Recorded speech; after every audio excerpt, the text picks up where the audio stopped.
1 கொரிந்தியர் 15ஆம் அதிகாரம் உயிர்த்தெழுதலை குறித்த சத்தியத்தை பேசுகிறது. முதல்ல இயேசு கிறிஸ்துடைய உயிர்த்தெழுதல் நம்முடைய உயிர்த்தெழுதலுக்கான அடிப்படை என்பதை சொல்லும்படியாக சுவிசேஷத்தினுடைய நற்செய்தியை அப்போஸ்தலனாகிய பவுல் ஞாபகப்படுத்துகிறார். ஞாபகப்படுத்திட்டு அவர் சொல்கிறாரு, காரியம் இப்படி இருக்கிறது, நாம் இதை பிரசங்கம் பண்ணிக்கிட்டு இருக்கிறோம், உயிர்த்தெழுதலை குறித்த நம்பிக்கை உடையவர்களாக இருக்கிறோம். ஆனால் உங்களில் சிலர் உயிர்த்தெழுதல் இல்லைன்னு பேசிகிட்டு இருக்கிறீங்க, இது எப்படி நீங்கள் பேச முடியும் அப்படிங்கிற ஒரு கேள்வியை கேட்டுட்டு, சரி உங்கள் வழிக்கே நான் வாரேன். உயிர்த்தெழுதல் இல்லை அப்படின்னு சொன்னால் அது என்ன மாதிரியான விளைவுகளை கொண்டு வரும்? அப்போ எங்கள் பாடுகள் எல்லாம் வேஸ்ட்டு, உங்கள் நம்பிக்கையெல்லாம் வேஸ்ட்டு, கிறிஸ்துவை நம்பி மரித்தவர்களும் அவர்கள் கெட்டு போயிருப்பார்கள் அப்படிங்கிறத சொல்கிறார். சொல்லிட்டு தொடர்ந்து இந்த உயிர்த்தெழுதலுடைய வரிசை எப்படி இருக்கிறது அப்படிங்கிறதெல்லாம் அவர் என்ன செய்கிறார், விவரிக்கிறார். விவரித்து பல விஷயங்களை அப்படியே சொல்லிகிட்டே வந்துட்டு கடைசியில் திரும்ப இந்த முக்கியமான கேள்விக்கு வராரு. என்ன கேள்வி? நம்ம கடந்த வாரத்தில் பேசணும். அந்த 35வது வசனத்தில் எப்படிப்பட்ட சரீரத்தோடு வருவார்கள்? இப்போ உயிர்த்தெழுதல்னு பேசுகிறீங்களே, அவங்க எப்படிப்பட்ட சரீரத்தோடு வருவார்கள் அப்படின்னு கேட்டால் அதுக்கு என்ன பதில் அப்படிங்கிறது கடந்த வாரத்தில் நம்ம பேசும்போது நம்ம என்ன சொன்னோம் அப்படின்னா, விதைக்கு ஏற்ற மேனி. ஆண்டவர் விதையை தருவது மாத்திரமல்ல, விதைக்கு ஏற்ற எதை தருகிறார்? மேனியை தருகிறார். ஒரு விதையானது பூமியில் விழுந்து செத்தாதான் அது என்ன செய்ய முடியும்? முளைத்து அது பலன் கொடுக்க முடியும். சாதாரண ஒரு விதையை போடுகிறோம், ஆனால் அந்த விதைக்கு என்ன மாதிரியான உருவம் வர வேண்டும் என்பதை ஆண்டவர் என்ன செஞ்சிருக்கிறார்? தீர்மானித்திருக்கிறார். அதை போலவே உங்களுக்கும் உயிர்த்தெழுதலில் எப்படிப்பட்ட சரீரத்தை கொடுக்க வேண்டும் என்பதை ஆண்டவர் என்ன செஞ்சிருக்கிறார்? தீர்மானித்திருக்கிறார் அப்படிங்கிறத அவர் சொல்லுகிறத நம்ம கடந்த வாரத்தில் பார்த்தோம். இன்னைக்கு அந்த 1 கொரிந்தியர் 15ஆம் அதிகாரத்தில் 45வது வசனத்திலிருந்து 49வது வசனம் வரைக்கும் உள்ள பகுதியில் அவர் என்ன சொல்லுகிறார் பாருங்க. அந்தபடியே முந்தின மனுஷனாகிய ஆதாம் ஜீவாத்மாவானான் என்று எழுதியிருக்கிறது. அப்படி எழுதி இருக்கிறது. பிந்தின ஆதாம் உயிர்ப்பிக்கிற ஆவியானவர். ஆகிலும் ஆவிக்குரிய சரீரம் முந்தினது கிடையாது. ஜென்ம சரீரம் முந்தினது. ஆவிக்குரிய சரீரம் பிந்தினது. முந்தின மனுஷன் பூமியிலிருந்து உண்டான மண்ணானவன். இந்த முந்தின மனுஷன் என்பவன் பூமியிலிருந்து உண்டானவன். இரண்டாம் மனுஷன் வானத்திலிருந்து வந்த கர்த்தர். அல்லேலூயா.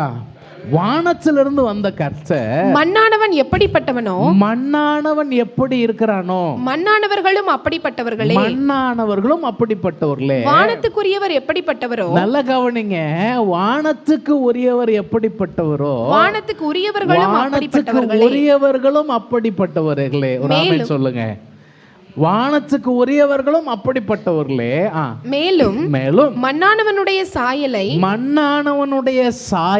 நாம் அணிந்திருக்கிறது போல வானவருடைய சாயலையும் அணிந்து கொள்வோம். அதாவது எப்படிப்பட்ட சரீரத்தில் வருவாங்க அப்படிங்கிற கேள்வியை கேட்கும்போ முதல்ல அவர் விதையை வைத்து உயிர்த்தெழுதலை அவர் மெய்ப்பிக்கிறார். விதைக்கு எப்படி உயிர் உண்டாகி அந்த ஒரு விதையிலிருந்து எத்தனையோ காய்கள், எத்தனையோ கனிகள் வருகிறது போல அதற்கென்று ஒரு மறுரூபம் அடையக்கூடிய ஒரு சரீரத்தை அவர் கொடுக்கிறாரோ, அதை மாதிரியே உயிர்த்தெழுதல்ல உனக்கு சரீரம் உண்டாகும் அப்படிங்கிறத பேசினவர் இங்க அவர் சொல்றாரு.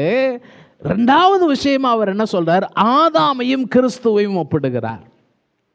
ஆதாமையும் கிறிஸ்துவையும் ஒப்பிடும் போது அவர் என்ன சொல்றார்னா, நீங்கள் வானவருடைய சாயலை தரித்து கொள்ள வேண்டும். ஒரு ஆமென் சொல்லுங்க. நீங்க யார மாதிரி மாறணும்? வானவர்னா யாரு?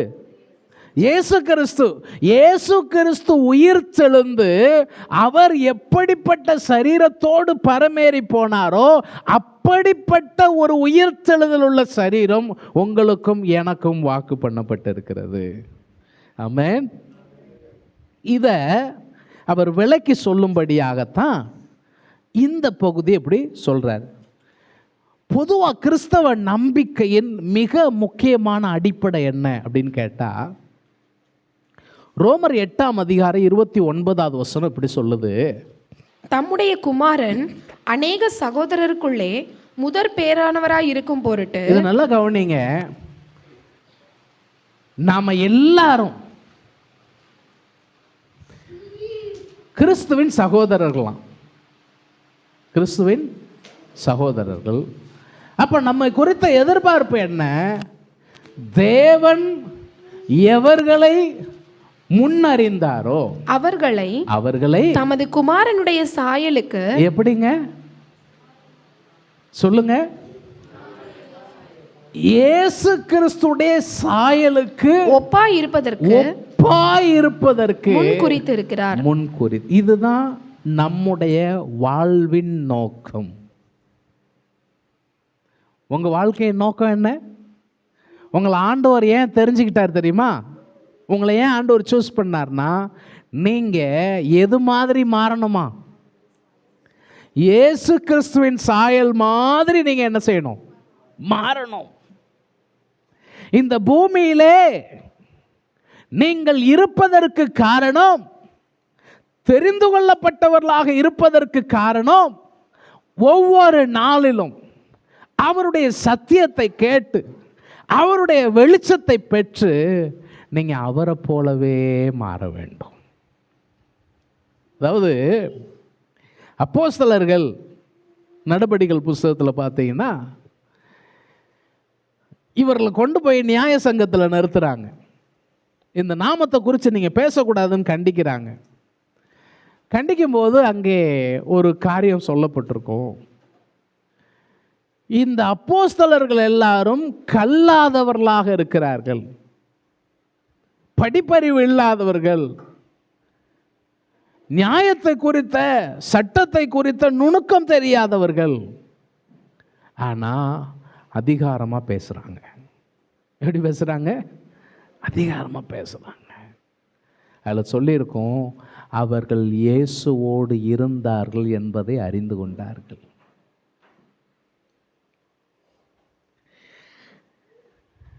இயேசு கிறிஸ்து பேதுருட்ட ஒரு வார்த்தை சொல்லுவார், எப்பா சேவல் 2 தடவை கூறதுக்குள்ள நீ 3 தடவை என்ன செய்வ? மறுதலிப்ப.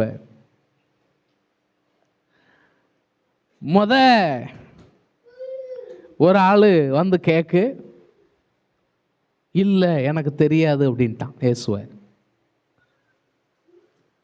2வது ஒரு ஆள் கேக்கு, 2வது ஆள் கேட்கும்போது சொல்லுது, 3 பேரில் ஒரு ஆள் கேட்கும்போது சொல்லுது, உன் பேச்சு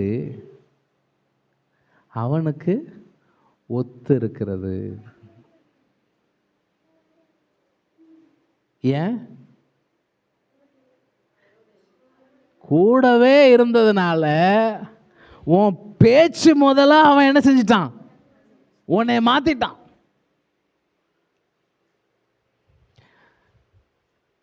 இன்னைக்கு நீங்க இயேசு கூட இருக்கீங்களா? இயேசு உங்களை மாத்திட்டு இருக்காரா? இதான் முக்கியமான கேள்வி. நம்மை குறித்த எதிர்பார்ப்பு இதுதாங்க. எதுக்காக தேவன் என்னை முன்குறித்தார்? நான் இயேசுவை போல மாறணும், இயேசுவின் சாயல்ல இருக்கணும். அதுக்காகத்தான் அவர் என்ன செஞ்சார்? முன்குறித்தார். கொலோசியர் 3:10-11 பாருங்க. அதாவது நமக்கு ஒரு புதிய மனுஷன் அவர் கொடுத்திருக்கிறார். நம்ம புதிய மனுஷனை தரித்து கொள்ளுகிறோம் அப்படின்னு சொல்றோம். அந்த புதிய மனுஷன் எப்படிப்பட்டவனா என்ன சொல்லியிருக்கு பாருங்க, தன்னை சிருஷ்டித்தவருடைய சாயலுக்கு ஒப்பாய். இது ரொம்ப முக்கியமான வார்த்தை. தன்னை உண்டாக்கினவருடைய சாயலுக்கு ஒப்பாய் பூரண அறிவு அடையும்படி. இதுதான் என்னுடைய எதிர்பார்ப்பு. ரட்சிக்கப்பட்ட ஒவ்வொரு தேவ பிள்ளையை குறித்து ஆண்டவருடைய எதிர்பார்ப்பு என்ன தெரியுமா? நீங்க யார் மாதிரி மாறணும்? உங்களை சிருஷ்டித்தவருடைய சாயலுக்கு நேரா ஒவ்வொரு நாளிலும் நீங்கள் மறுரூபமாகிக் கொண்டே இருக்க வேண்டும். அதுதான் ரோமர் 12 சொல்றாரு. என்ன சொல்றாரு? உங்கள் சரீரங்களை தேவனுக்கு பிரியமும் பரிசுத்தமான ஜீவ பலியாக ஒப்புக்கொடுக்க வேண்டும் என்று. ஏன்? இது நீங்க செய்யக்கூடிய புத்தி உள்ள ஆராதனை. உங்களை நீங்க ஒப்பு கொடுக்கணும், ஜீவ பலியா ஒப்பு கொடுக்கணும். சொல்லிட்டு அடுத்த வசனம் சொல்றாரு, ஐயா நீங்கள் இந்த பிரபஞ்சத்துக்கு ஒத்த வேஷம் பிரபஞ்சத்துக்கு ஏத்த மாதிரி வேஷம் தெரியாமல் ஒரு வேஷம் போடாதீங்க. இன்னைக்கு நிறைய பேருக்கு இது ஒரு பெரிய கஷ்டமா இருக்கு. வேஷம். நான் கிறிஸ்துவை பின்பற்றுகிறவன் அப்படின்னு பப்ளிக்கில் சொல்றதுக்கு நமக்கு வெக்கமா இருக்கு. நாம வித்தியாசமா தெரிஞ்சா நாம சித்திரவதைப்படுத்தப்படுவோம், துன்பப்படுத்தப்படுவோம் அப்படிங்கிற எண்ணம் நமக்கு இருக்கு. அதனால நம்ம வித்தியாசமா இருக்க விரும்புறதில்ல. பைபிள் சொல்லுது, இந்த உலகம் ஒரு வேஷம் போட்டுட்டு இருக்கு. உலகத்தினுடைய வேஷம் மாதிரி நீ வேஷம் போடாத, ஆனா தேவனுடைய சித்தம் என்னதுன்னு நீ பகுத்தறிய வேண்டும். அந்த சித்தம் எப்படிப்பட்டதான்? நன்மையானது, அது தேவனுக்கு பிரியமானது, அது பரிபூரணமானது. பிரியமானவர்களே, உங்களை குறித்த அழைப்பின் நோக்கம் இதுதான். நான் எப்படி மாறணும்? கடவுள் விருப்பம் என்ன? ஒவ்வொரு நாளில் இந்த கேள்வியை கேட்கணும். ஆண்டவரே, என்ன குறித்து உங்களுடைய விருப்பம் என்ன? உங்கள் சித்தம் என்ன? சித்தம் அப்படின்னா விருப்பம். என்னை பற்றி நீங்கள் என்ன விரும்புகிறீங்க? கடவுள் நமக்காக தம்மையை தந்திருக்கிறார்.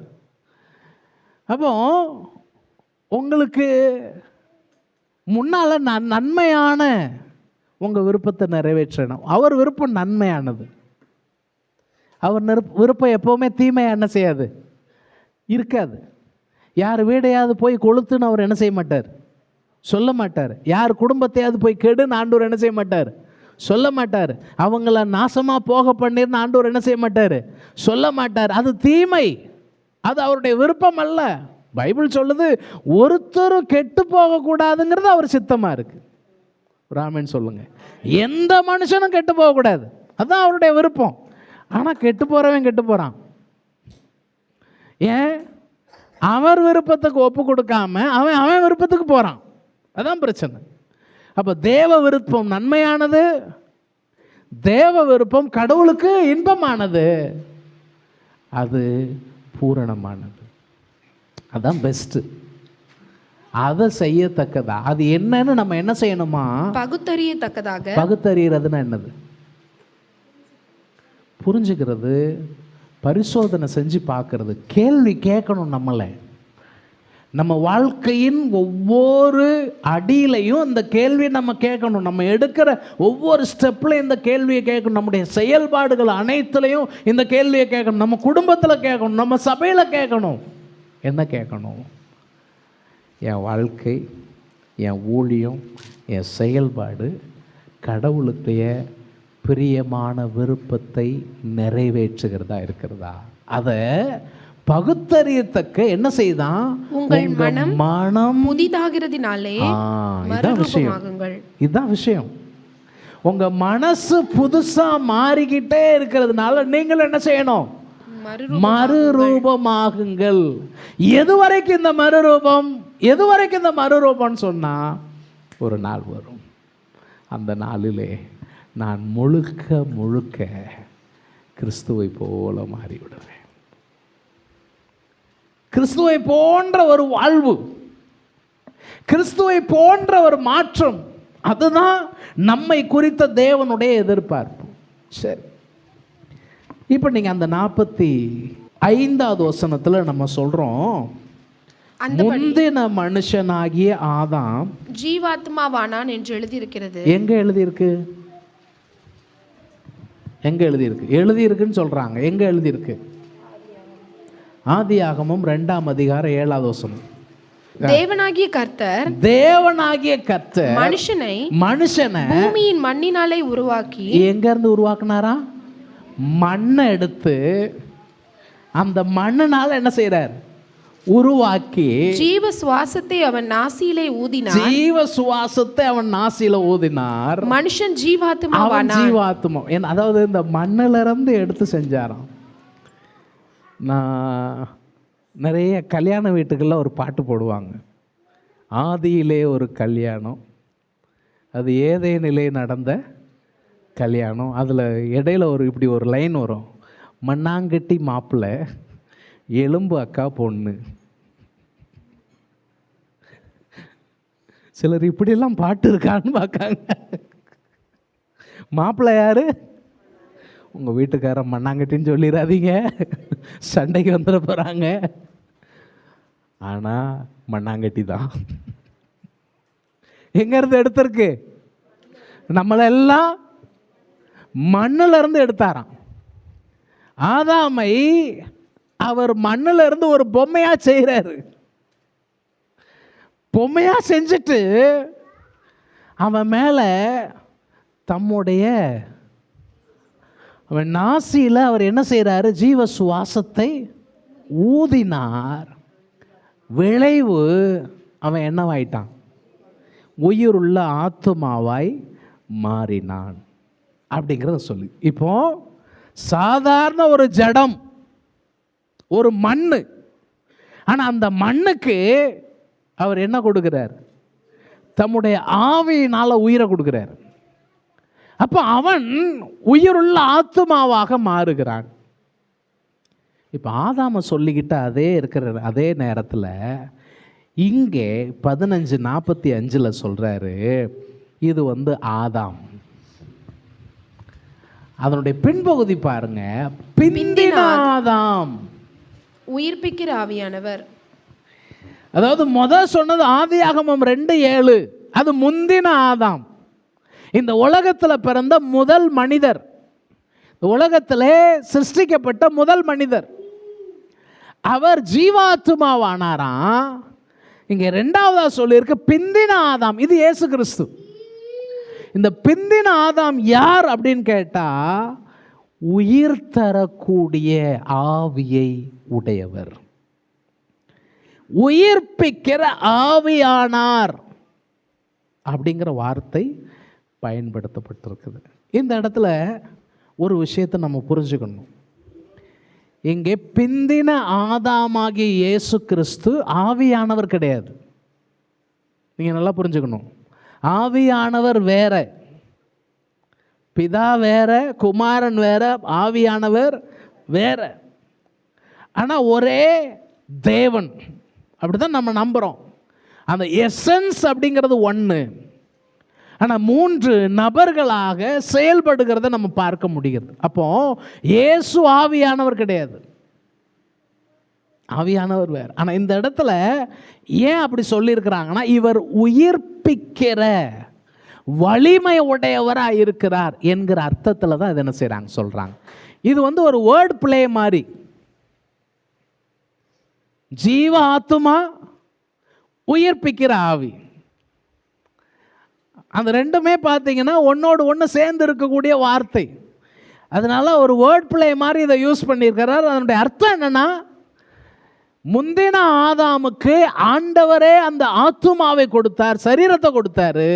ஆனால் பிந்தின ஆதாமாகிய இயேசு கிறிஸ்து உயிர் தெழுந்த பொழுது எப்படி மகிமையின் சரீரத்தை உடையவராக இருக்கிறாரோ, அதை போலவே உங்களையும் இந்த மாதிரியான மகிமையின் சரீரத்தை தந்து ஆசீர்வதிக்க போகிறார். அதைத்தான் அவர் இங்கே என்ன செய்கிறாரு, சொல்ல வருகிறார் அப்படிங்கிறத பார்க்க. இதே இந்த ஆதாம் கிறிஸ்து இந்த ஓமையானது இதே புஸ்தகத்தில், இதே அதிகாரத்தில் 21வது 22வது வசனத்தில் சொல்லியிருக்கிறாங்க பாருங்க. மனுஷனால் மரணம் உண்டானபடியால் மனுஷனால் மரித்தோரின் உயிர்த்தெழுதலும் உண்டாயிற்று. இப்போ மனுஷனால் மரணம் உண்டானது அப்படின்னா யாரை சொல்றாங்க?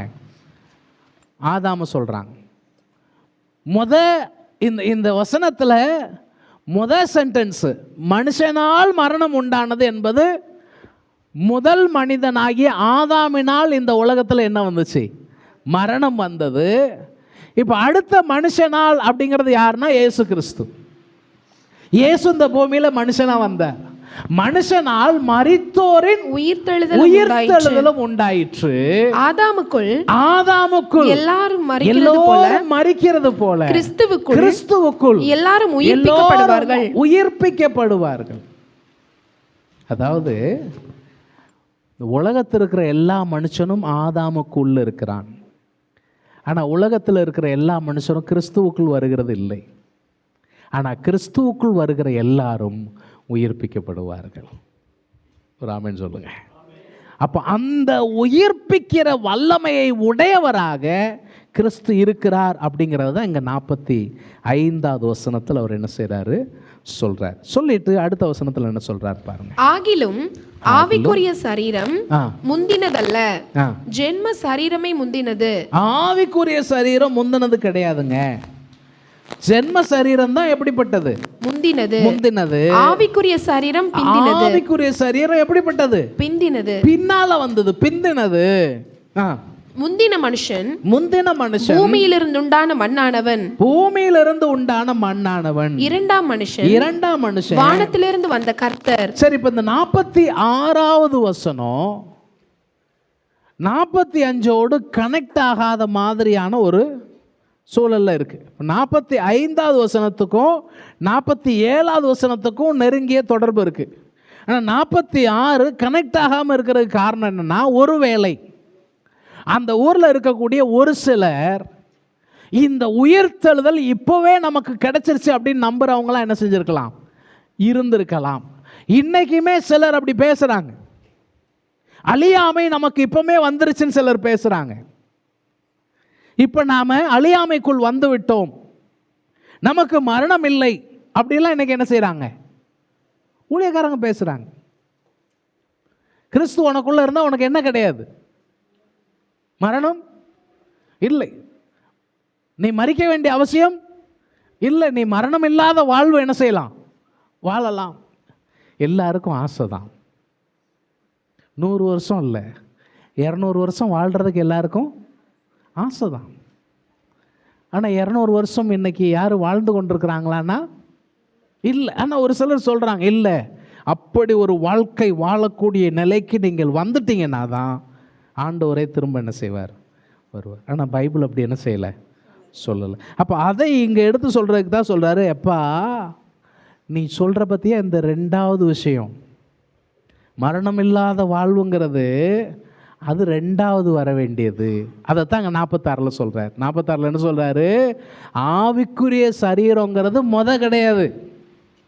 ஆவிக்குரிய சரீரங்கிறது எப்போ தான், 2வது தான், அது பிந்தினது. ஜென்ம சரீரம் தான் என்னது, முந்தினது. ஆவிக்குரிய சரீரம்ங்கிறது என்னதுதான், 2வது தான் வருது அப்படிங்கிறத சொல்றாரு.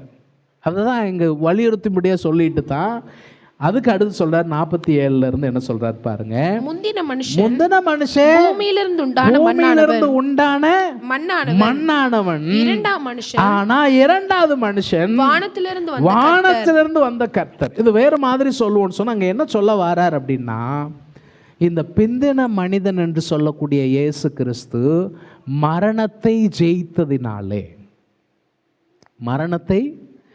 ஜெயித்ததினாலே அவருடைய உயிர்த்தெழுதல் நம்மையும் விண்ணுக்கு உரியவர்களாய் மாற்றுகிற வல்லமையுடையதாக இருக்கிறது. அதனால தான் வசனம் சொல்லுது, உன்னதங்களிலே நம்மை அவரோடு கூட உட்கார வச்சாராம். என்ன அற்புதமான வார்த்தை பாருங்க. பாவத்திலையும் அக்கிரமத்திலையும் மரிச்சு போயிருந்த நம்மளை ஆண்டவர் என்ன செஞ்சார், உயிர்ப்பித்து நம்மை உன்னதங்களிலே இயேசுவோடு கூட உட்கார வைத்தார் அப்படின்னு நம்முடைய ஸ்தானத்தை குறித்து பைபிள் என்ன செய்யுது, சொல்லுது. உங்களுடைய ஸ்தானம் அவ்வளவு மேன்மையானது. கர்த்தர் உங்களை அவ்வளவு மேன்மையாக அவர் என்ன செய்கிறார், பார்க்கிறார். நீங்கள் உன்னதத்தில் அவரோடு கூட உட்காருகிற நிலையில் உங்களை ஆண்டவர் உயர்த்துகிறார். ஆனால் இந்த பூமியில் தான் நம்ம இன்னும் இருந்துக்கிட்டு தான் இருக்கிறோம். அப்போ இந்த பூமியில் இருக்கும் பொழுது நம்மை குறித்ததான தேவனுடைய எதிர்பார்ப்பு என்னன்னா, மண்ணானவன் எப்படி இருந்தான், அவன் பூமியிலிருந்து உண்டானவன். ஆனால் பின்னால் வந்த கர்த்தரோ வானத்திலிருந்து என்ன செஞ்சார்? வந்தார். அவர் உயிர்ப்பிக்கிற அந்த வல்லமையை நமக்குள் வைத்திருக்கிறார். நம்மை விண்ணுக்குரியவர்களாய் மாற்றுகிறார். தொடர்ந்து சொல்றாரு, மண்ணானவன் எப்படிப்பட்டவனோ மண்ணானவர்களும் அப்படிப்பட்டவர்களே. அதாவது எளிமையாக சொல்லுவோன்னா, ஆதாம் மரித்தான், வாழ்ந்தான். ஒரு குறிப்பிட்ட ஸ்டேஜ் வந்து என்ன செஞ்சான்? மரித்தான். சரீரத்தில் இப்போ வயசாகும்போது என்ன இருக்குது? பலவீனம் வருது, சுகவீனம் வருது. நம்ம டயர்டானால் என்ன செய்கிறோம்? தூக்கம் வருது, தூங்குகிறோம். இப்போ கூட ஒரு சிலர் டயர்டாகி தூங்கிட்டு இருக்கிறீங்க. டயர்டாகி தான் தூக்கம் வருது. இல்லைன்னா ஒருவேளை நான் தாளாட்டி தூக்கம் வரலாம். ஏதோ ஒன்று நடக்கு, சம்திங் இஸ் ஹேப்பனிங். இது மனித இயல்பு, மனித பலவீனம் இல்லையா? ஏன் இந்த மனித பலவீனம்லாம் எனக்கு இருக்குது? ஏன்னா ஆதாமுக்கு இருந்துச்சு, அதனால அது எனக்கும் என்ன செய்யுது? இருக்கு. மண்ணானவன் எப்படியோ மண்ணானவர்களும் அப்படிப்பட்டவர்களே. அடுத்து சொல்றாரு, இதுதான் விஷயம். உயிர்த்தெழுந்த சாயல் அல்லது உயிர்த்தெழுகிற சரீரம் எப்படிப்பட்டதா இருக்கும் சொல்றாரு. வானத்துக்குரியவர் எப்படிப்பட்டவரோ உரியவர்களும் அப்படிப்பட்டவர்களே. அல்லேலூயா சொல்லுங்க. வானத்துக்கு உரியவர்களும் அப்படிப்பட்டவர்களே. அப்ப நாம யாருக்குரியவர்கள்? வானத்துக்குரியவர்கள். நாம எதுக்குரியவங்க கிடையாது. மண்ணானவர்கள் தான். ஆனா நம்முடைய இறுதி இலக்கு என்ன கிடையாது? மண்ணுக்கு அல்ல. இதை அப்போஸ்தலனாகிய பவுல் கொலோசியருக்கு எழுதும்போது ரொம்ப அழகாக எழுதுவார். கொலோசியர் 3ஆம் அதிகாரத்தில் முதல் 3 வசனத்தை பாருங்க. நீங்கள் கிறிஸ்துவுடன் கூட எழுந்ததுண்டானால் கிறிஸ்து தேவனுடைய வலது பாரிசத்தில் வீற்றிருக்கும் இடத்திலுள்ள மேலானவைகளை தேடுங்கள். இங்க என்ன சொல்றாரு? நம்முடைய ரட்சிப்பு ஒரு ஆவிக்குரிய உயிர்த்தெழுதலை சொல்லுது இல்லையா? நம்ம ஞானஸ்நானத்தின் போது இதை சொல்லி கொடுப்போம். எப்படி கிறிஸ்து மரித்து அடக்கம் பண்ணப்பட்டாரோ அதை மாதிரியே நாம் ஞானஸ்நானத்தில் கிறிஸ்துவோடு கூட என்ன செய்யப்படுறோம்? அடக்கம் பண்ணப்படுறோம். அப்புறம் நம்ம எழும்பி வரும் பொழுது கிறிஸ்து எப்படி உயிரோடு இருக்கிறாரோ அதை போல் நாம் நீதிக்காக தேவனுக்கு உயிரோடு என்ன செய்கிறோம்? இருக்கிறோம். அதுதான் அவங்க என்ன சொல்கிறாங்க. நீங்கள் கிறிஸ்து உடனே கூட எழுந்ததுண்டானால் கிறிஸ்து எங்க இருக்கிறாரு? தேவனுடைய வலது பாரிசத்தில். கிறிஸ்து தேவனுடைய வலது பாரிசத்தில் இருக்கிறார், வீற்றிருக்கும் இடத்தில். அப்படி இருக்கிறதுனால நீங்க மேலானவைகளை அங்க உள்ளதை தான் தேடணும். நீங்கள் கிறிஸ்துவோடு எழுந்ததுண்டானால் எதை தேடுங்க? மேலானவைகளை தேடுங்கள். அடுத்த வசனம் பூமியில் உள்ளவைகளை அல்ல. எது கிடையாது? சொல்லுங்க. பூமியில் உள்ளவைகளே அல்ல. நிறைய நேரம் நமக்கு பூமிக்குரிய வேலை நம்மளை ஆராதனைக்கு வர விடாமல் என்ன செய்யுது? தடை பண்ணிடுது.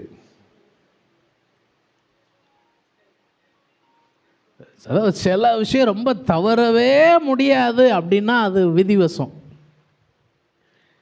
பாஸ்டர் விதியை பற்றி பேசுகிறாரு வந்துட்டு.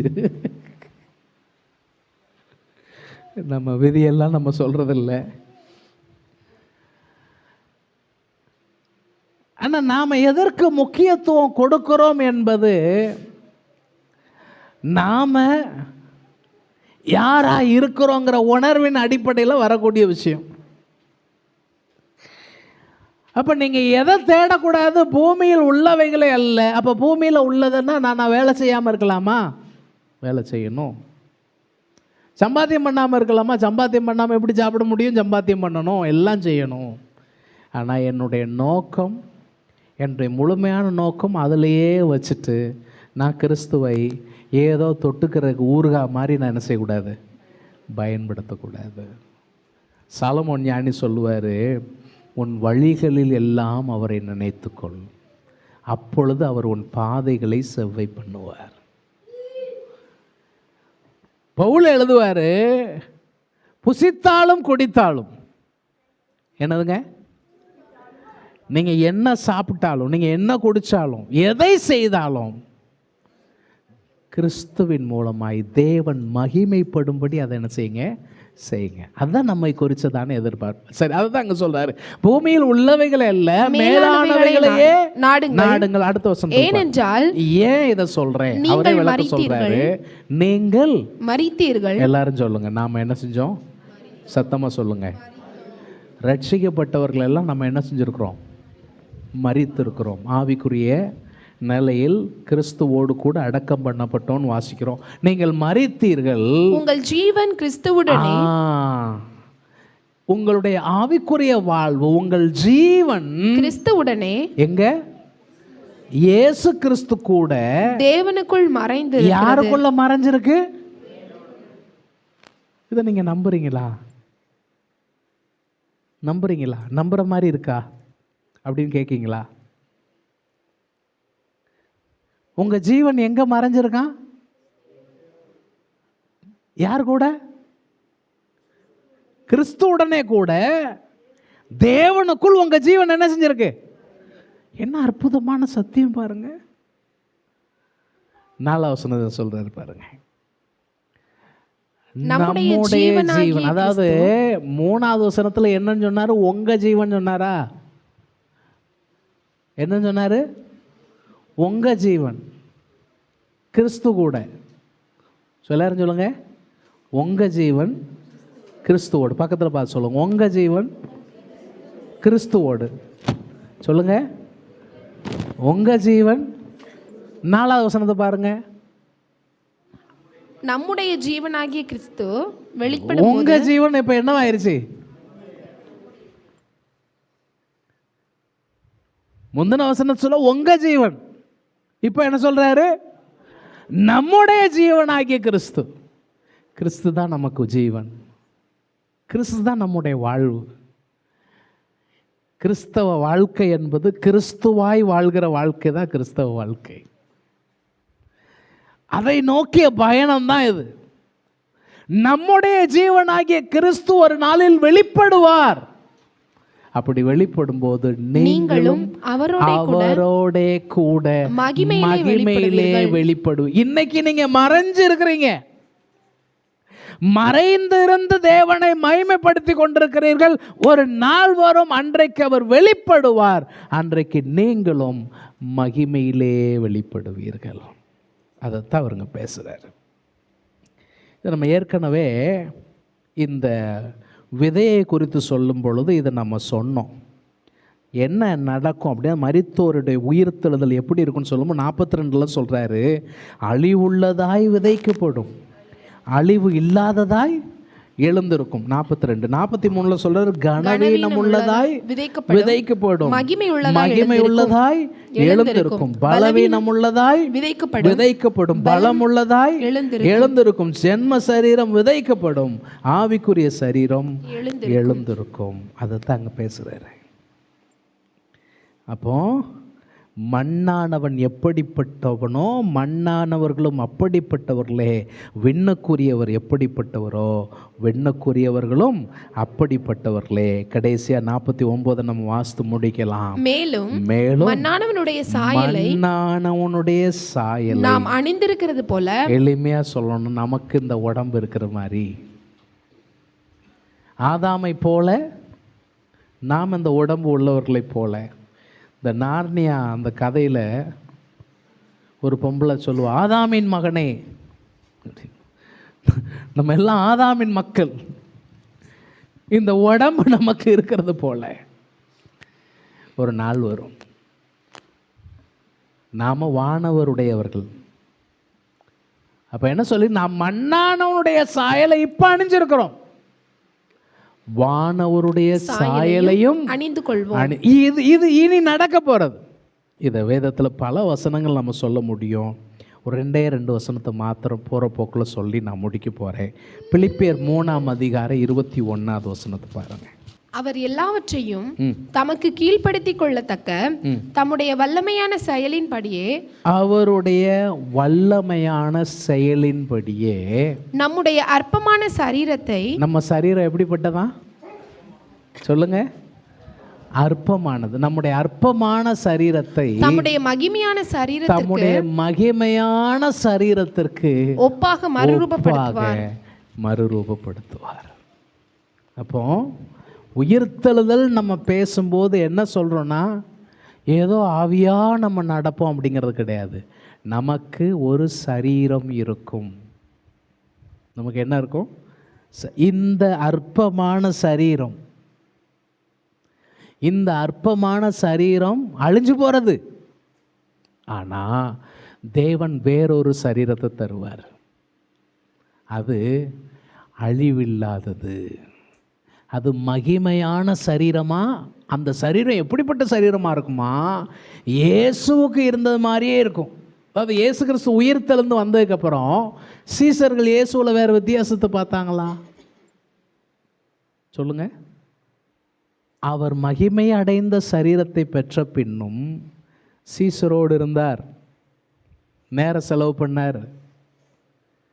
ஆனால் என்ன ஒரு ஆச்சரியம்னா, மகிமை அடைந்த சரீரத்தை பெற்றிருந்த பொழுது அறைகளெல்லாம் பூட்டப்பட்டிருந்தும் அந்த அறைக்குள்ளே அவரால் தோன்ற முடிந்தது. கதவு ஜன்னல் எல்லாம் அடைச்சிருந்தாங்க. இவன் பயந்து கிடக்கான். எல்லாம் போட்டு இருக்கு. ஆனால் உள்ள ஆள் வந்து நின்னா எப்படி இருக்கும்? நம்ம என்ன நினைப்போம்? அசுத்தாவி தான் நினைப்போம்.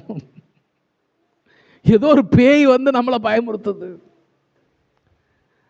இதுதான் ஆண்டவருடைய மகிமையின் சரீரம். அந்த சரீரத்தால் என்ன செய்ய முடிஞ்சி? பூட்டப்பட்ட இடத்துல கூட போக முடிந்தது. ஒரு சீசர் கூட நடந்து போகிறாரு, அவங்க கூட இருந்து சாப்பிட்றாரு, திடீர்னு மறைஞ்சு போயிட்டார். இது அவருடைய மகிமையின் சரீரம்.